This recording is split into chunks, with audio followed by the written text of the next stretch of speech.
대종사님께서 만약에 살아 계신다면 우리 교단에 무슨 일이 일어났을까요?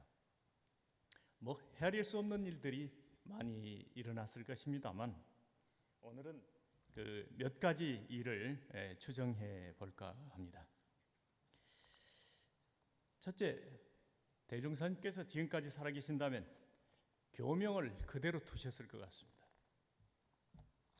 원불교라는 교명은 정산종사님 작품이고 대종사님 당시 우리 교단의 이름은 불법연구회였습니다. 아니, 연구회라니 무슨 종교가 학술단체 같냐 이런 생각을 하시는 분이 계실지 모르겠습니다만 그건 우리들의 관념입니다. 불법연구회는 그 자체로도 훌륭한 종교 교단 이름이 됩니다. 불법연구회라는 이름이 그대로 있었으면 어떤 일이 있었을까요? 여러 가지 사건이 있었겠지만 제 생각엔 최소한 원불교는 불교 아니다 소리는 안 나왔을 거라 하는 생각을 해봅니다.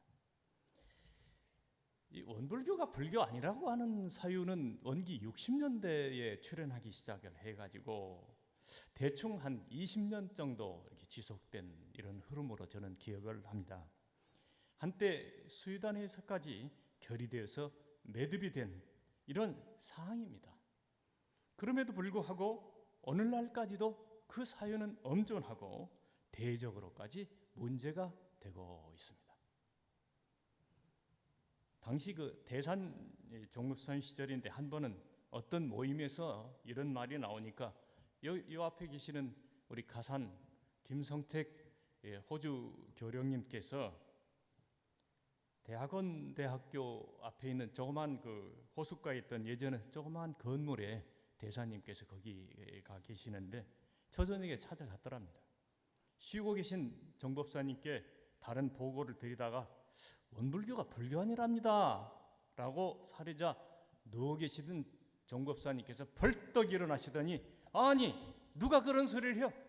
이렇게 역정을 내시더라는 소리를 제가 들었습니다. 근년에 불교 스님들과 이야기를 나누다가 자연스럽게 원불교와 불교와의 관계에 대해서 이야기가 나왔는데요. 원불교는 불교가 아닐 수 없어요 라고 제가 말하니까 어떤 스님이 저를 빤히 쳐다보면서 하는 얘기가 원불교가 불교가 아니라는 말은 조계종 스님들이 하는 말이 아닙니다. 원불교 교무들이 하고 다니는 말이라니까요. 이렇게 말하는 것이었습니다. 만약 대종사님께서 지금 살아 계신다면 뭐라고 말씀을 하셨을까요? 대산상사님께서는 벌떡 일어나 앉으실 정도였지만 대종사님께서는 보따리 싸고 나가라 이렇게 꾸중하지 않으셨을까 이렇게 싶습니다. 대종사님께서는 우리 교단과 불교와의 관계를 아주 분명하게 설정해 주셨습니다. 불교와 원불교는 진리는 동일하지만 교단이 다릅니다. 가톨릭과 개신교가 동일한 하느님을 모시면서 다른 교단으로 활동하는 것이 뭐 이상합니까? 저는 이처럼 말도 안 되는 해묵은 논쟁을 매듭지을 교리적 근거를 몇 가지 말씀을 드리고자 합니다. 먼저 대종사님은 불교를 무상대도라고 하셨어요. 즉 최고의 교법이라고 말씀을 하셨습니다. 그런데 원불교가 불교가 아니라면 우리는 기껏해야 이류나 삼류라는 말입니까? 우리 교법을 삼류로 규정하는 것은 우리 자신 교법에 대한 심각한 배은이 아닐 수 없습니다. 다음으로 대종사님께서는 신앙의 대상으로 법신부를 규정해 주셨습니다. 법의명, 법의 몸인 부처님이라는 뜻입니다. 이처럼 부처님을 신앙의 대상으로 모시면서 불교가 아니라고 한다면 이건 신앙에 대한 결정적인 모순입니다. 다음으로 대종사님께서는 내가 너희들의 아버지라면 할아버지는 붓다께서는 할아버지다 이렇게 언명을 하셨습니다. 홍길동은 애비를 애비라면 하지 못하고 형을 형이라 하지 못하는 사람이었습니다. 만약에 우리가 불교가 아니라면 우리는 홍길동교가 되어 마땅할 것입니다. 이건 스승에 대한 커다란 불경입니다. 둘째로 대종사님께서 지금까지 살아계신다면 부촉품 16장을 그대로 실현하셨을 것으로 생각을 합니다. 부촉품 16장은 앞으로 시대와 상황을 따라서 이런상, 사은, 삼학 뭐 이런 정도는 놔두더라도 나머지는 다 바꿔도 좋다 하신 말씀이 부촉품 16장의 말씀입니다. 저는 지금 이곳에서 그 작업에 돌입해야 한다고 생각을 합니다. 어쩌면 이미 시기가 늦어가고 있습니다. 대종사님께서는 우리 교단을 만드신 이유가 뭡니까? 종교 교단 하나를 세상에다 더 보태시려고 교단을 만드신 것은 아니었습니다. 생각해 보십시오. 대각 후에 대종사님은 불교가 최고의 무상대도라고 보셨습니다. 그렇다면 당신님께서도 머리 깎고 불교로 들어가서 스님이 되면 그만이었지 않습니까? 그런데 왜 그렇지 않고서 불법연구회라는 다른 교단을 세우셨을까요? 그것은 불교가 2000년의 세월을 지내면서 붓다의 번위가 왜곡되고 시대의 변화에 뒤처졌기 때문입니다. 그래서 새로운 제도와 간편한 교법으로 공부시키기 위해서 불법연구회를 출범시킨 것입니다. 즉 대종사님께서 불법연구회를 출범시킨 이유는 불교의 교법이 잘못된 것이 아니라 시대와 상황이 변한 것이지요. 그런데 잘 생각해 보십시다. 붓다로부터 대종사님에 이르기까지 2000년 동안의 사회 변화가 큽니까? 아니면 대종사님 대각 이후에 100년 동안의 사회 변화가 큽니까? 대각 후 100년의 변화는 과거 2000년의 변화와는 비교할 수 없을 만큼 막대하고 어마어마한 변화를 하고 있습니다. 그렇다면 대종사님의 뜻대로 부촉품 16장의 말씀대로 이미 새로운 교리와 제도가 출현했어야 될 것 아닙니까? 그 말은 지금 소태산 대종사님의 불법연구회를 넘어서는 새로운 불법연구회가 출현해야 하는 요청이 생겼다는 말입니다. 어떻게 보면 많이 늦었죠. 그렇다면 새 불법연구회라는 교단이 출현해야만 하느냐? 그럴 수도 있겠지만 그럴 필요도 없다고 저는 생각을 합니다. 대종사님께서 지금 살아계신다면 어떻게 행동하셨을까를 생각해서 그 본의대로 변화하기만 하면 될 것이기 때문입니다. 그런데 바로 여기에서 이 시점에서 우리의 뇌리에는 그러한 움직임의 쐐기를 박는 아주 투명하고도 강력한 관념의 장벽이 있습니다. 한 예를 들면 대종사님의 대각은 돈오돈수고 그 깨달음은 완벽하고 어느 시대 어느 장소에나 통하는 불변의 교법이라고 하는 화석화된 장벽입니다. 저는 그렇게 생각을 합니다. 병진년 4월 28일은 대각의 날이긴 하지만은 대종사님은 그날만 대각하신 것이 아니고 돌아가실 때까지 일생 중에 수많은 대각을 거듭하셨다고 믿습니다.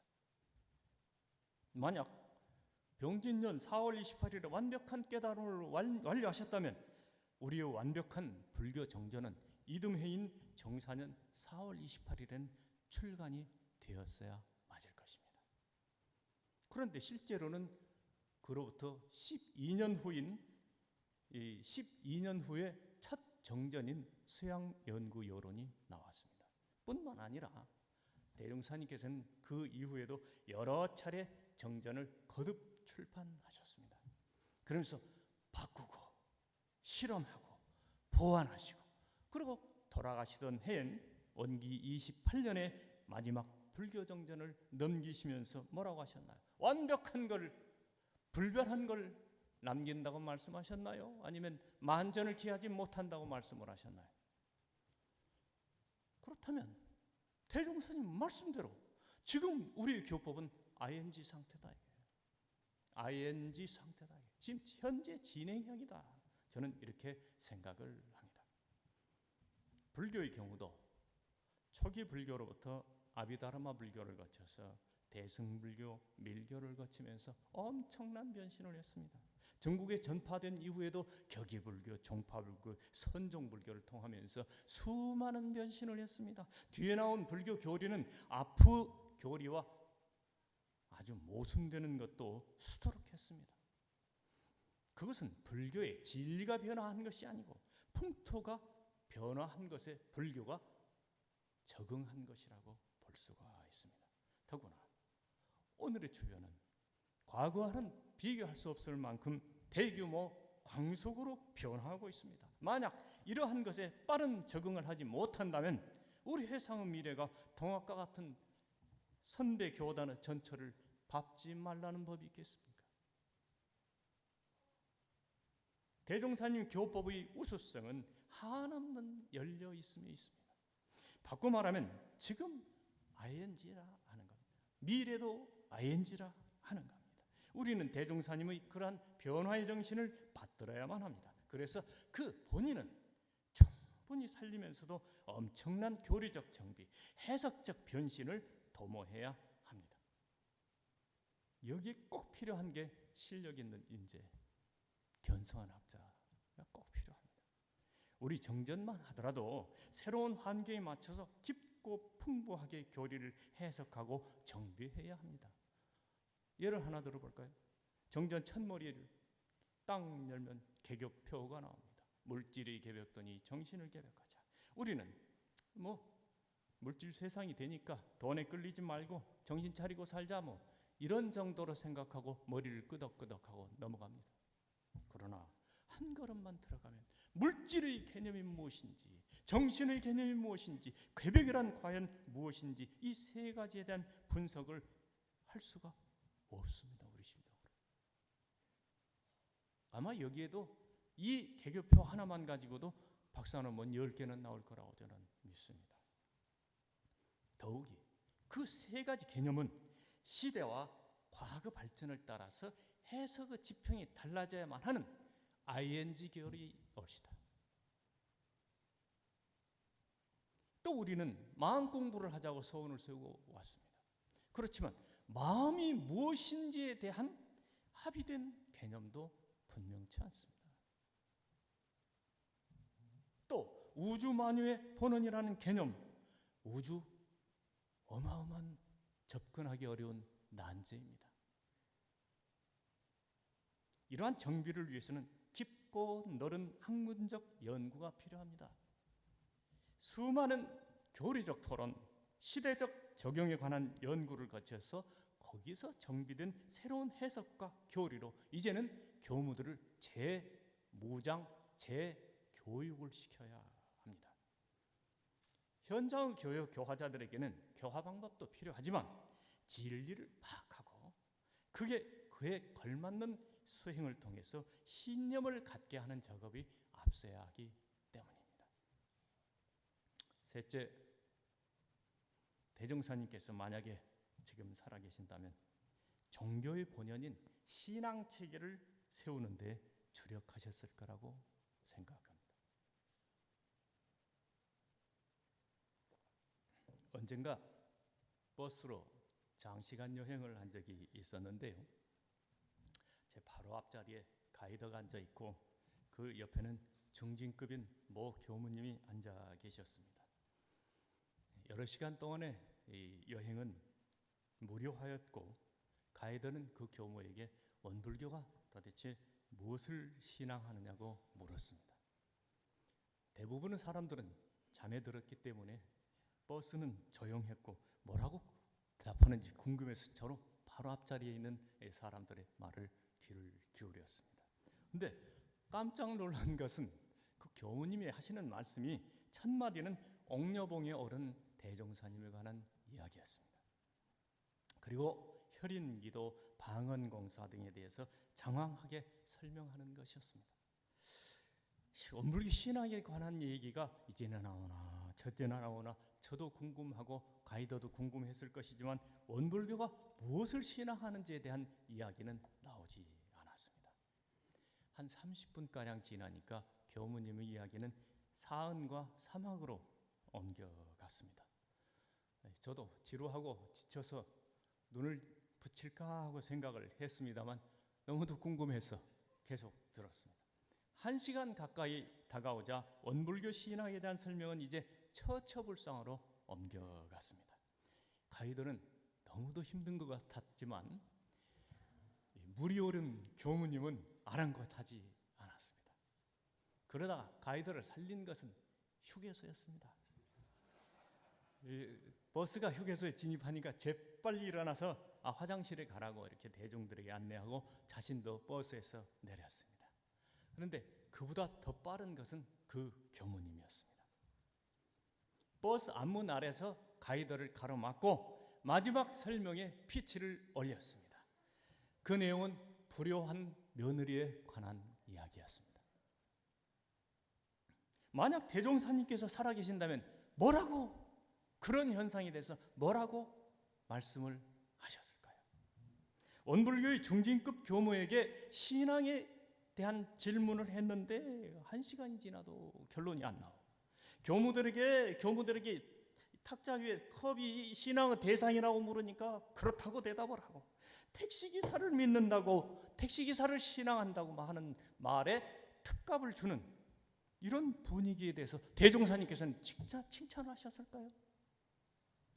아마도 저는 불같이 화를 내셨을 거라고 생각을 합니다. 그리고 법신불 신앙을 더욱 강력하게 강조하셨을 거라고 생각을 합니다. 대각 초기에 대종사님의 신앙은 천재였습니다. 즉 하느님이었죠. 기성조합과 방언공사 때에도 대종사님은 제자들과 함께 천재에 대하여 치성을 올렸습니다. 심지어 치성을 그만두는 것마저도 야 천재께서 이제 그만하라겠다 이렇게 하고 핑계를 대셨다고 교사에 쓰여 있습니다. 천재 이후에도 천지신명, 천지허공, 허공법계 등의 개념이 신앙의 대상이 되다가 사은신앙이 출현한 것은 원기 14년경의 무렵이라고 생각이 됩니다. 그리고 신앙행위의 정점인 심고 얘기는 원기 17년에 출현합니다. 그런 소리 바로 교사를 봐 대각 당시에 사언이 나왔잖아 이렇게 말씀하는 분이 계십니다. 과연 교사에는 대종사 대각을 이루신 후 순서 알기가 어렵다 하시고 강연히 말하자면 자력으로 구하는 중 사은의 도움이라 하셨다라고 쓰여 있습니다. 그렇지만 그 교사는 원기 27년에 쓰인 정산종사님의 불법연구의 창건사를 그대로 옮긴 내용이고 교단 초기에 사언이 출현하지 않았던 것은 분명한 사실입니다. 그리고 법신불 이론상은 원기 20년에 조선불교 혁신론에서 비로소 출현합니다. 요컨대 우리 회상에서 신앙의 대상에 대한 개념이 완성된 것은 처음 하느님으로부터 시작해서 법신불 이론상이 되는데 20년이라고 하는 세월이 걸렸던 것입니다. 대종사님은 20년 동안 여러 가지 신앙의 대상 호칭을 이것저것 바꾸시다가 마침내 결론적으로 법신불 이론을 신앙의 대상으로 확정하신 것이죠. 물론 불교 정견에는 심고할 때는 사언, 법당에는 이론상 하는 식으로 적용하고 계십니다. 저는 그런 것을 만전을 기하지 못하신 흔적이라고 저는 감히 생각을 합니다. 그런데 후인들은 원기 47년도에 원불교 교전을 정비할 때 법신불과 사언의 용어를 붙여버렸어요. 대종사님 결코 법신불 사언을 이렇게 붙여서 이중 언어를 사용하신 적이 없습니다. 제 생각에는 대종사께서 지금 129세로 생존해 계신다면 절대 허락하실 리가 없다고 저는 생각을 합니다. 법신불이란 법에 몸을 지닌 부처라는 뜻입니다. 그러면 어떤 사람이 원불교는 무엇을 믿습니까? 하고 물으면 부처님 믿는다 이렇게 대답하면 됩니다. 절에 계시는 불상인가요? 하고 물으면 우리 부처님은 법신불이며 이런 쌍으로 상징된다고 말하면 됩니다. 법신불이 뭔가요? 하고 묻는다면 그때는 우주에 근원되는 부처님이며 깨치면 알게 되는 부처님이며 우리들의 본성 부처님이라고 설명하면 됩니다. 이렇게 설명하는데 딱 17초 걸립니다.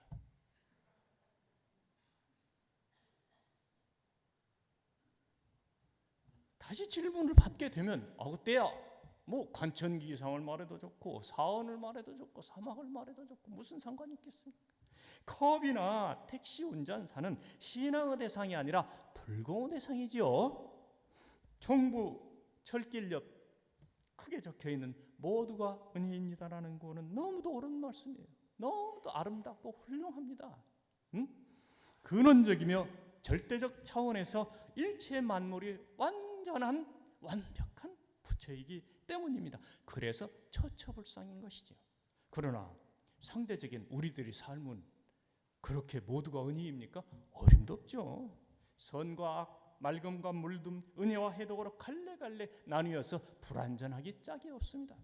그러므로 우리는 상대적인 은혜의 세계를, 이 현실의 세계를 절대적인 모두가 은혜인 세계로 바꾸지 않으면 안 됩니다.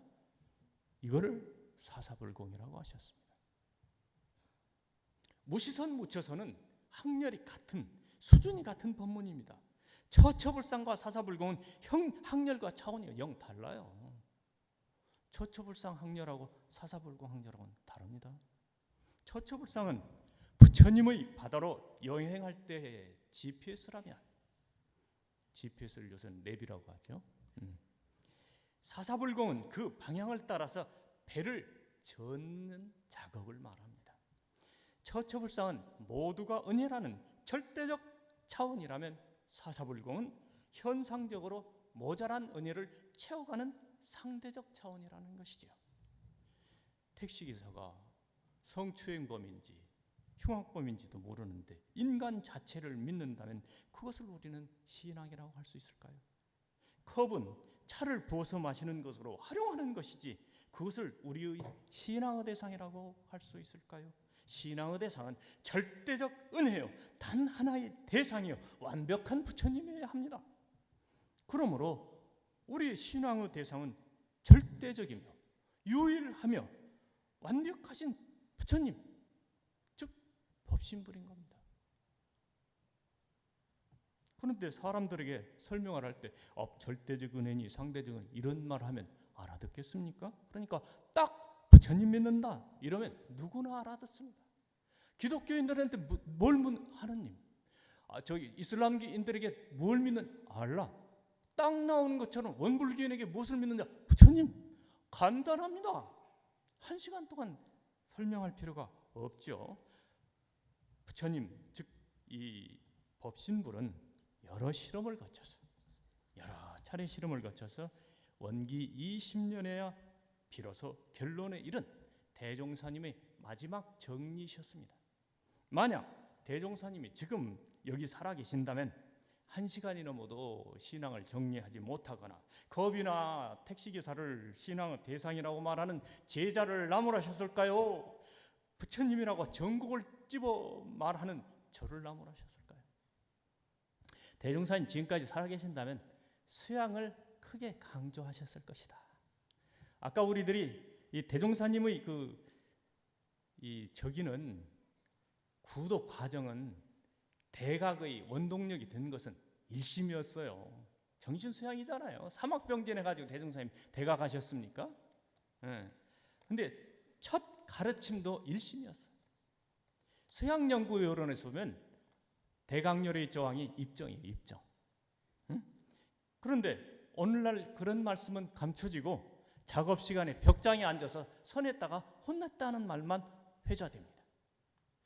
대종사님 마지막 법문은 아까 우리가 읽었던 그 구미호 법문입니다. 내가 이 해상에서 법을 너무 해석적으로만 설해준 관계로 구미호가 될까 걱정한다. 이후부터는 사막병진을 하는 대로 노력해라.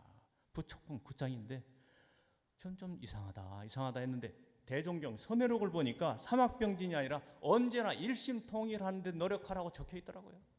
저는 이게 어린이날이라고 믿습니다. 여러 정황을 미뤄볼 때 말년의 대종사께서는 병진하다가 일심통일의 선수행에 소홀히 하는 제자들의 풍토에 우려를 표명한 것 같습니다. 그래서 오늘 이 사막병진을 그만두자는 얘기는 아니고 당연히 해야죠. 그러나 일심양성의 선공부를 더욱 주력해야 하는 것은 우리들이 시급한 일이다. 영성의 세기인 21세기의 우리 교단은 선의 이론과 수행의 실적은 너무도 뒤져 있습니다. 우리의 선법은 단전주법인데 여기에 오늘날 한국뿐만 아니라 세계적으로 맹위를 떨치고 있는 입바사나 선법을 수렴해서 미래에 맞는 프로그램을 만들어야 됩니다.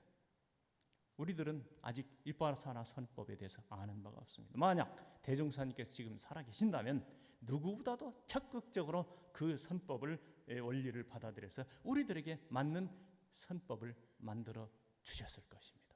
만약에 대종사님이 아니 계신다면 그 어른의 뜻을 받들어서 우리가 ING로 만들어야 할 것으로 생각을 합니다. 오늘 감사합니다.